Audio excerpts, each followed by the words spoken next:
America is home to 33 million small businesses, the beating heart of communities across the country. And proof that the American dream is still alive. This is a show about those dreamers and doers and the communities they serve. Their real life stories. Their struggles and successes. Their grit, determination, and passion. And the people who fight to keep their American dream alive. I'm Alfredo Ortiz. I'm Elaine Parker. And it's time for another episode of Main Street Matters, America's small business megaphone. Hi, and welcome to another episode of Main Street Matters, America's small business megaphone. I'm Elaine Parker, the president of the Job Creators Network Foundation. And I'm Jordan Bruno, vice president of the Job Creators Network. And you can subscribe to the show at salempodcastnetwork.com or wherever you get your podcast from. So, Jordan, I'm excited that we're going to be joined by Henry Payne with the Detroit News later today to talk about the EV change from the administration. But I thought we could spend a couple minutes while we're waiting for him just talking about the potential delay on this EV market. I mean, it seems like the realities of consumers hit them in the face. Pressure campaign, hearing from everybody across the spectrum, from corporate America, meaning the auto manufacturers, the dealers, the labor unions. I mean, it seems like they heard from everybody across the political spectrum so loud that they're saying, whoa, I guess we have to push back. And of course, it's an election year. Yeah, that's what it seems like, Elaine. Last weekend, mainstream media reported that the Biden administration is going to relax this mandate it released last year, saying that it's 2/3 of new cars must be electric by 2032, and 60% must be electric by 2030. That's up from about 8% right now. So, I mean, square that circle to make the EVs jump from 8% to 2/3 in 8 years. I just don't see how it can be done in this environment. And you're right. I think this is an example of where a united pressure campaign that's bipartisan and includes unions, consumers, and manufacturers can really make a difference. Well, even our small business IQ poll that we do every month, the national poll, showed that 70% of small business owners don't want an EV mandate. Does that mean... This doesn't mean that people don't like EVs, right? It means that they don't like mandates. Is that how we should interpret this? Yeah, I think it might be a little bit of all of the above. I was somebody who believed that EVs were taking over and that it was just a matter of time. And then I read an article that I'd like to direct listeners towards in the Wall Street Journal last year, and I believe I shared it with you. It's called, "I rented an electric car for a 4-day road trip. I spent more time charging than I did sleeping." And it basically follows these young Gen Z girls who are trying to do a road trip from New Orleans to Chicago and back in an electric car. And it chronicles just how difficult it is in this reality to make that work. The range anxiety, the lack of chargers, the length of charging. And then I found the kicker, the fact that they almost spend as much charging as they do on gas. They said they spend $175 on electric charging fees, and it would have cost them $275 in gas. So when you look at those calculations, you come to see why Americans want to keep their gas cars. Well, so I kind of equate it to this example, and maybe this is old. I have leased one car in my life. That's all it took. Because you know how they have mileage limitations in your lease? You can't go over 12,000 or 10,000 miles, whatever your contract says.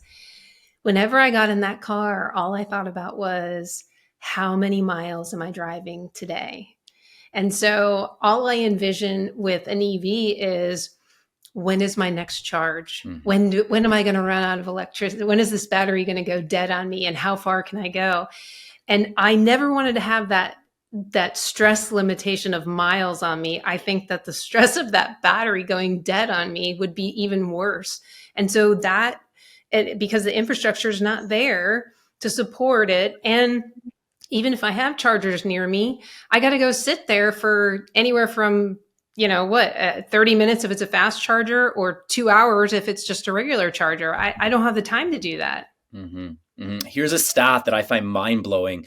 50% of electric vehicle car buyers, non-Tesla, to give that stipulation, 50% of non-Tesla electric car buyers return to internal combustion engines for their next vehicle. Like, that is a pretty rough retention rate. I'm no consumer marketing specialist, but I know in something like this industry, you're going to be looking for a number that's a lot higher than that if we're trying to get 67% of new cars to be sold electric by 2032. We're going to need a much higher uptick and a retention rate than that. Yeah. And here's the other problem I have with the EV market is that in addition to this potential mandate, whether it goes through or not, eventually we probably will see some sort of mandate because, they have it in California, is that it's so heavily subsidized with taxpayer money that it doesn't have to compete in the marketplace just like other industries. I mean, it should have to compete. That's what our system of free enterprise is about, is making the best product at the best price, and sort of winning the day and winning the consumer dollars. I mean, remember BlackBerries, or Crackberries as they were known? That was the choice. Everybody had to have one until what? Until the iPhone came along. And none of that was subsidized. It was just a better product that people liked. So if EVs are so great and so great for all of them, then win the consumer. Don't force the consumer by taking away choice. That's not what our system is about. It's about choice and competition and best quality, and subsidies and mandates is not what we should be doing here. We should be encouraging the best product. I mean, Henry Ford didn't get subsidies that I've ever read about back then to build his cars. Yeah, that's right. I think this is the exhibit A of the government picking winners and losers. Not only on every car do you get an incredible tax rebate for buying an electric car that comes from ordinary hardworking Americans, just this huge wealth transfer from the working class to the upper classes who are buying electric cars. But then you also have the hundreds of billions of dollars in these Inflation Reduction Act and American Rescue Plan that are basically industrial policy to push on electric cars. And you're right. I don't think I've ever seen an example, at least in the US in modern history, that has been an example of the government directing private industry as much as this electric vehicle push. I'd also like to know who the biggest consumer of the EV market is. My gut tells me that it's government buying these EVs through school buses and city buses and county vehicles and you name it, government vehicles, mail trucks and things like that. My guess is that's where the biggest part of the market is. Yeah, certainly the non-Tesla market. I think that's definitely true. What's incredible, though, is even with all this government largesse, these vehicles are still selling at a loss, showing that they still can't be sold profitable. I mean, especially some of these startups like Lucid Motors, it was losing $200,000 on every car it sold. It just shows the economics still aren't there. They're not even close to being there. Like you said at the beginning, electric vehicles are a great product. It's worth having as an all of the above transportation strategy, but don't force them down our throats. Yeah, I'm an all of the above kind of person. I'm all of the above with, when it comes to whether it's oil or wind power or, whatever we can use for power. I'm all of the above for vehicles too. I mean, I know they're working on hydrogen cars. We've got hybrid cars. We've got gas powered cars. We have EVs, but EVs has been picked as the winner. And I don't think that's the right way. Or the American way that we do things when we bring a product to market. And consumers are definitely making their voices heard in rejecting it, and it's come across pretty loud. Yeah, absolutely. And I think the kicker is that if you are very concerned about the environment, I think even every conservative and free market advocate I know is also concerned about the environment. The case for EVs is still not clear. A leaked Toyota document showed that the materials that it takes to make one electric vehicle, with that you can make 6 plug-in hybrid vehicles and 90 just plain hybrids. Vehicles. And over their course of their vehicle lives, those 90 hybrids are 36 times better for the environment than the one electric vehicle. So I know mainstream media and activists like to tell us that electric vehicles are going to save the planet, but I think the jury's really still out on that. Well, let's talk to Henry Payne next. He'll be joining us and we can talk a little bit about what he knows because he is definitely an expert in this area.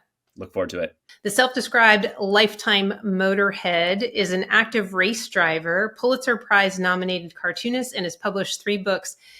Henry, welcome back to Main Street Matters, America's small business megaphone. Yeah, great to be with you, Elaine. Well, I want to get right into it because this has been a huge topic this week and over the last few weeks, talking about the Biden administration's what seems like pullback from this very aggressive EV mandate, which was going to basically mandate about 67% of all new car sales to be EVs. What's your take on that? Well, I think this is campaign electioneering is what's going on with the Biden administration.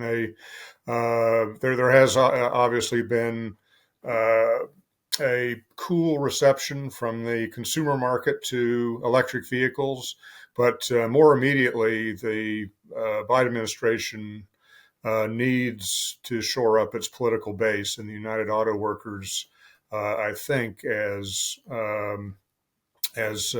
reason for their endorsement in the 2024 election, have asked for the Biden administration to lay off the EV mandates. Electric vehicles are destroying union jobs all over the world right now. Auto employment in Germany, for example, which is aggressively adopting electric vehicles, is down significantly in the last 3 years. And the UAW sees that. There's a lot of upset in their membership. So I think that's what's going on with the Biden administration pullback, such that it is on EVs. But long term, the EPA, the Energy Department, the bureaucracy that runs these mandates are very much committed to banning gas engines by 2035. Henry, I've read a lot of your coverage of electric vehicles in the Detroit News. You've had a chance, obviously, to experiment, take these cars out for a test drive. Can you give our listeners a little bit of the state of the electric vehicle market as you see it from a user consumer perspective, maybe for somebody who's never driven an electric car before? Yeah, I'm a consumer. I like cars. I've owned 2 Teslas. I have a Tesla in my garage right now. I also have gas powered vehicles. I race gas powered vehicles. So I love all automobiles. I really enjoy electric vehicles, and Tesla has become a major producer in this country. They sell the 5th and 12th best selling vehicles in the U.S. market. That's remarkable for a startup that's just about 15 years old. So I think if you look at the luxury market, you look at Tesla, there's clearly a luxury demand for electric vehicles. People like me who have multiple cars in their garage, who have disposable income, where you can put a charger in your garage, because that's how EVs work best. You go home every night, you plug them into the wall, just like a phone. It's ready to go in the morning. But boy, when you get on the road, it's a whole different lifestyle. And I think where you're really seeing this in the consumer market is Hertz. Hertz, for a variety of reasons, went all in on EVs. And we're transitioning a lot of their rental fleet to electric vehicles. And consumers came in, rented these vehicles, and they found they were not as convenient as electric vehicles. Once you're on the road, you're getting half the range that you're getting with a electric vehicle. You go to charge an electric vehicle, and it's going to take you an hour to put 300 miles into an electric battery. If you're on the road with a gas car and you want to put 500 miles into your gas tank, it takes 1 minute. So the convenience of electric vehicles is very challenging for the average consumer that uses their car as an appliance. So I see the market very much as a niche market, as a luxury market, and that's where you see the early adopters in electric vehicles. I think that's true with all new technology as it comes, high-end technology like this. But such an aggressive time frame, just obviously consumers said, "Hey, we're just not that into it." But I also read that Consumer Reports found that right now the technology is still working the kinks out, in that electric vehicles have about 80% more problems than gas-powered vehicles. Have you seen any of that in some of the cars that you've test driven? The software issues are there. That's pretty universal though, and digital electronics are coming into gas and electric vehicles. I think what again hurts is a canary in the coal mine here, because they came in so heavily, bought 100,000 EVs, brought them into their fleet. They expected that they would have lower maintenance costs, because you look at an electric drivetrain, it's just a battery and electric motor, right? In theory, that should be less maintenance for fleets like Hertz. What they found is that that people are wearing out tires because there's so much electric torque. When you accelerate with electric vehicle, they were having much higher tire wear. People would crash EVs. And in a regular gas car, it's pretty modular. You crash an EV, you got to replace the whole battery. That's $20,000. So I think, again, electric vehicles are just a different platform. They're a different lifestyle to drive. And I think the market is facing that reality. Consumer markets are wonderful things. Put a product out there, see if a consumer likes it. Top-down diktats from government really don't work. Yeah, this is certainly an example of the government picking winners and losers. That Hertz campaign, though, I don't know about you two, but I basically can't watch a YouTube video without having a Tom Brady Hertz commercial starting it off. So not only did they spend big on the electrification push, they also did a huge ad campaign to target people rolling out before that. It's very trendy. Yeah, it's very fashionable, particularly among elites, people in my industry, the media industry, executives that go to Davos. Davos every year. It's environmentalism is very trendy. And so that you see that trickle down into investment decisions, into products, and certainly into the individual auto market. But in manufacturing, it can be very disruptive, because manufacturers, you can't just make an automobile overnight. I mean, this takes years of planning. Your typical auto life cycle is 5 years. If you're developing an all-new drivetrain like an electric vehicle, it's more like 10 years. So manufacturers need to know certainty from regulators, and mandating electric vehicles is really causing pain in this industry. Can you talk a little bit about the economics of electric vehicles? I'm based in Grand Rapids, and there's a lot of battery plants that are supposed to be going in around here. And then also the big three have pushed a lot of investment. But everything I read lately is there's a lot of pullbacks on both the battery front and then the model front. Yeah, again, these are big investments, huge capital investments. Because these companies have to plan out, they have to get economies of scale. Real problem with batteries is their expense. I talk to every manufacturer, and getting over that hump is a big problem from a manufacturing perspective. So they're going after government subsidies. They're billions of dollars, hundreds of billions of dollars in government subsidies available to auto companies right now. To build battery plants. General Motors, Ford, Toyota, all these companies are taking advantage of these subsidies and building these big plants. What's interesting from a Michigan perspective, I'm in Detroit, you're in Grand Rapids.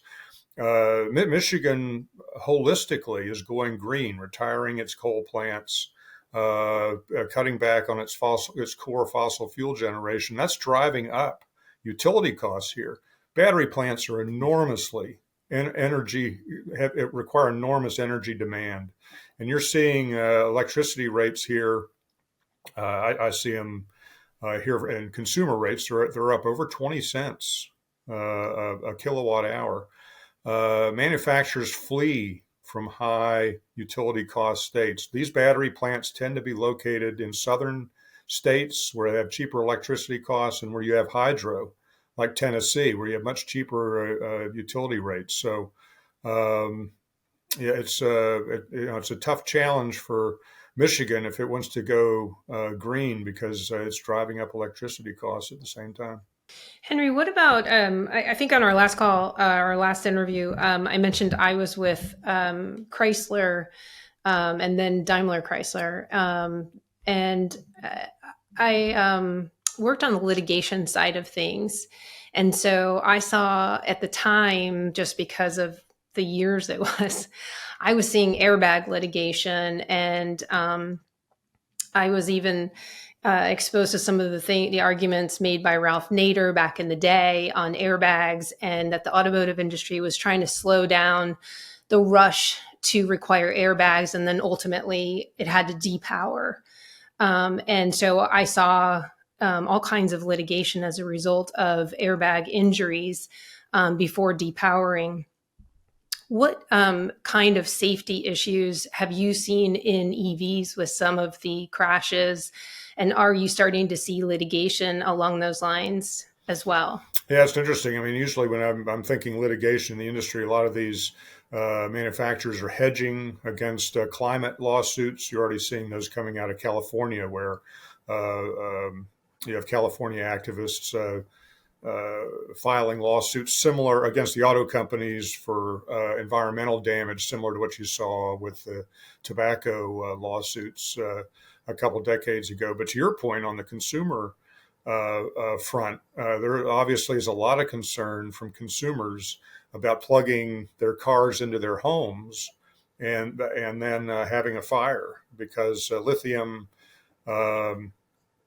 batteries just burn to the ground. As everybody knows who gets on an airplane, there's real concern when you put lithium ion batteries in an enclosed space because they just burn and burn. So that is a real concern. On the other hand, from a driving perspective, electric vehicles are much safer than gas-powered vehicles because you don't have this big lump of an engine block up in the front of the car that's going to come back into your lap in a head-on collision. The batteries are all underneath you in the cabin, and so the safety record in collisions for electric vehicles tend to be very good. Do you think that's partly because of the weight of the battery? Because some of the big litigation issues that I recall us facing, besides the airbag litigation, which that ultimately did trail off once they depowered, was rollovers. It was a big deal. So I would think maybe with the weight of the battery in the bottom of the car, the rollover wouldn't be such a big issue. Yeah, that helps. Yeah, you got a lower center of gravity, but it's really, you look at the crash tests that these automakers do, and they're doing oblique tests where you're getting hit in your front corner, or you're getting hit head on, and the physics that whole front end of the car collapses into the lap of the passengers. I mean, they've come a long way in safety. Tiger Woods largely survived because of the extraordinary airbag safety that is in cars these days, and the structural safety. He survived an accident with a front engine car, but you got all of that hardware coming into the cabin in a head-on collision. That's not there in an electric car. You either have just vacant front ends in the case of a Tesla with the frunks up there, or you have very minimal motor electronics that tend to be low. So the dynamics are better in terms of an accident. Then, Okay. but like I say, then you talk to the repair people. How much does it cost to repair an EV? And you're looking at some high costs. Just getting back to the economics point again, and looking at the big three automakers and how much competition they face from Tesla, from Toyota, from Nissan. Does this EV mandate pose how big of a threat financially does this EV mandate pose to them? Considering from everything I read, every electric vehicle sold is a loss. Yeah, you've seen Ford, which has divided its company into two, into an E division, into a blue gas division. They lost, I think, $4 billion in their E division last year. Big losses, and just hard because you've got to satisfy a consumer market that's majority gas, and then you have to satisfy these growing government regulations, which are batteries. So, yeah, these are big risks for these companies. I think one of the things that's interesting historically to look at is you look back to the 1970s, and the last time where government really got involved in the industry, passed CAFE laws that required the automakers here to make a certain percentage of vehicles that were fuel efficient, and that really threw the industry into a cocked hat. They had to stop making larger cars, had to start making smaller cars, and that really provided an opening for Japanese auto manufacturers who had been here for years, but they came in the 1970s with these CAFE laws. And those CAFE laws really strengthened the Japanese automakers, gave them a foothold in this market. I think you have a similar potential this time because most of the batteries are produced in China. Most of the materials are coming from China. China is producing, as a communist state, is producing electric vehicles in mass by edict over there.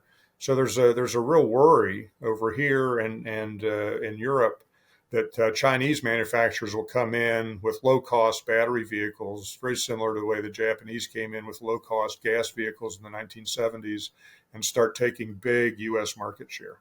If the consumer accepts the electric vehicle. Right. Am I right that Chinese electric cars just overtook Tesla as the largest? I think I read is BYD is now the largest. It's more, they're really challenging Tesla as one-on-one as who's the biggest electric vehicle provider now. So yeah, that's a really interesting parallel. The Japanese threat then and the Chinese threat now. Interesting.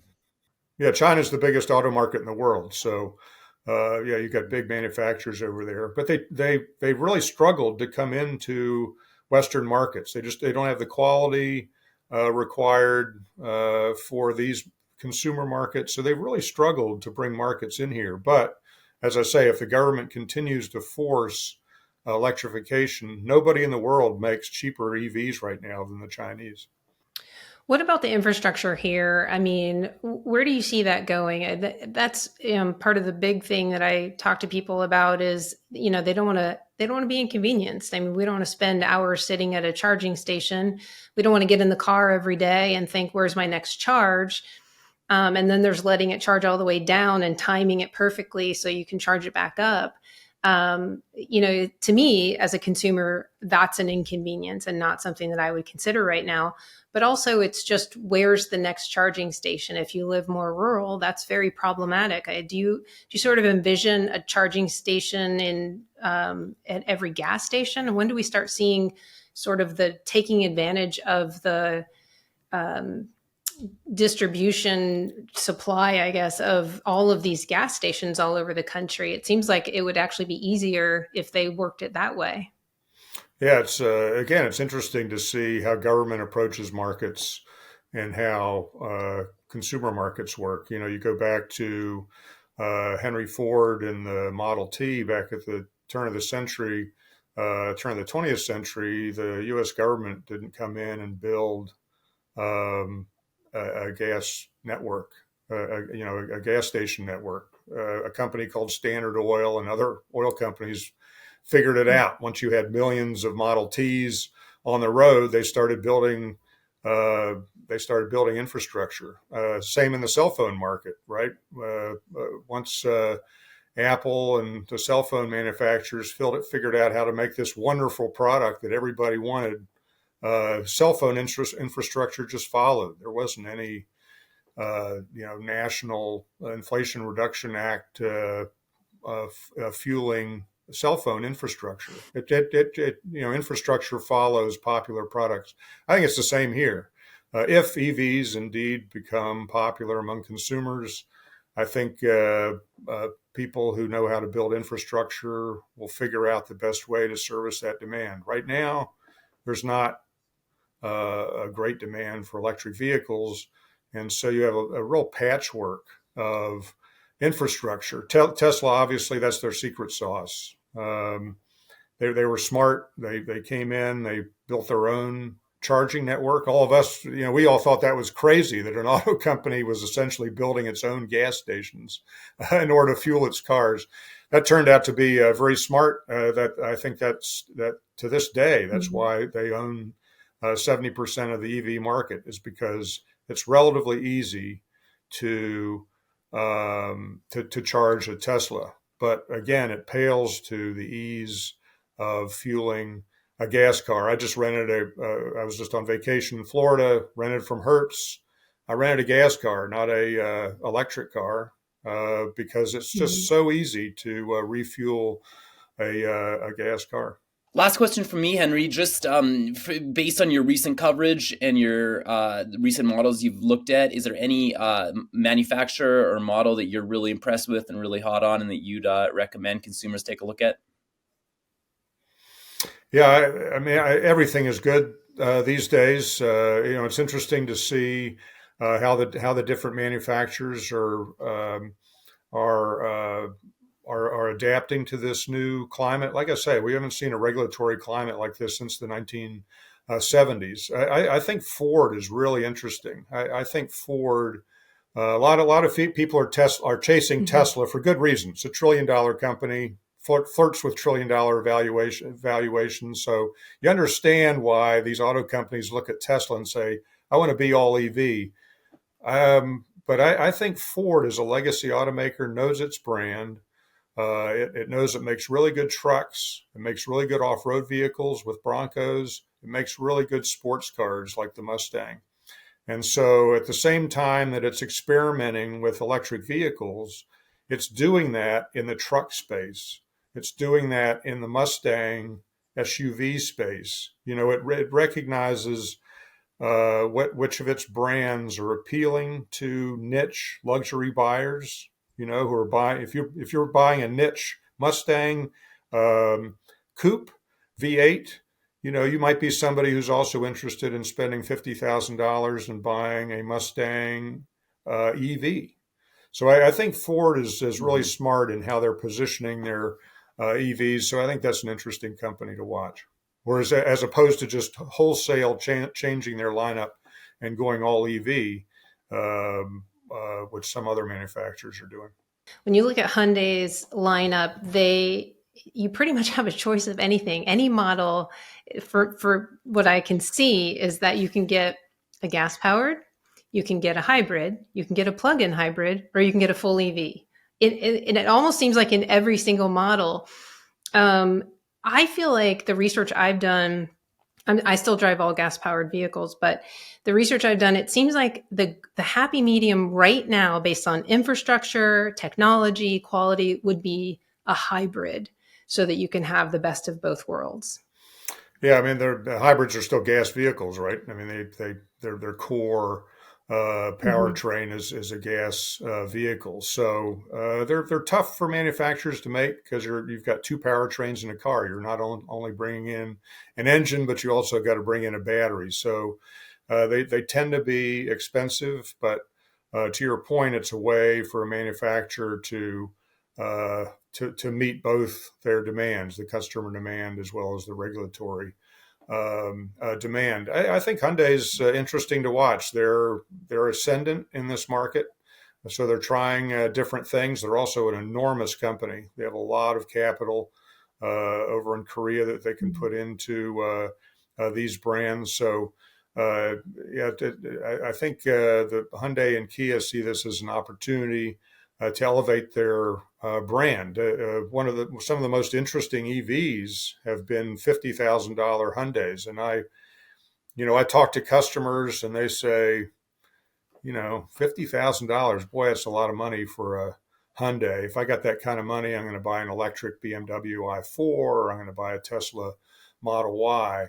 But I think Hyundai, Kia are looking at this again in the long run. To your point, filling all these segments and seeing what customers want, and maybe it's an opportunity for Hyundai and Kia to make inroads in premium markets that they traditionally have not been part of. Well, ultimately, where do you see, what does your crystal ball tell you this is going? We're in an election year now, but next year is a whole new year and potentially a whole new administration, but could be the same one. Yeah, the California is really the tail that wags this dog. We're talking about the Biden administration, we're talking about the 2024 election, but California is the biggest auto market in this country, and their regulations really set the tone. By 2026, automakers in California will have to sell 35% of their product as EV. If they don't, they get fined $20,000 for each vehicle that's under that target. You're talking about billions of dollars in fines coming out of California beginning in 2026. And I think the auto manufacturers are going to have to make a choice. Are we just going to pay the fines? And those fines tend to go to Tesla. Tesla has already made $9 billion in getting fines from other automakers, just in trading EV credits. So are they going to continue to pay fines that ultimately wind up in Tesla's pocket? Or are they going to spend billions of dollars and try to get their consumers into electric vehicles? It's a tough decision for automakers. My suspicion is they're going to pay fines and assume that the regulators will come around to reality and what the consumer market wants. But it's going to be very expensive here for the next few years for automakers. Well, Henry, thanks so much for joining us again and enlightening us on this EV push, really. And thank you all for joining us on Main Street Matters, America's small business megaphone. Main Street Matters is part of the Salem Podcast Network, and new episodes debut every Wednesday and Friday. We'll be back soon for another episode.